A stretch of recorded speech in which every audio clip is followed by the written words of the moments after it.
کہہ دیجئے اللہ ایک ہے۔ ایک سے مراد یعنی کہ اس کا کوئی شریک نہیں، یہ تمام جہانوں کا مالک ہے، اس دنیا کا اور آخرت کی دنیا کا۔ اللہ بے نیاز ہے۔ بے نیاز سے مراد یہ کہ اللہ تعالیٰ تمام جہانوں کو پالنے والا ہے۔ انسان اپنے اللہ سے جو حق چیز مانگتا ہے وہ اس کو عطا کرتا ہے۔ سب لوگ اس کے محتاج ہیں، یہ کسی کا محتاج نہیں۔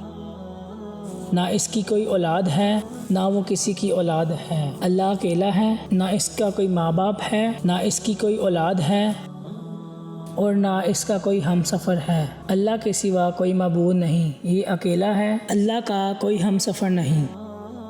دینی بات کو پھیلانا صدقہ جاریہ ہے۔ ثواب کی نیت سے ویڈیو کو شیئر کیجیے۔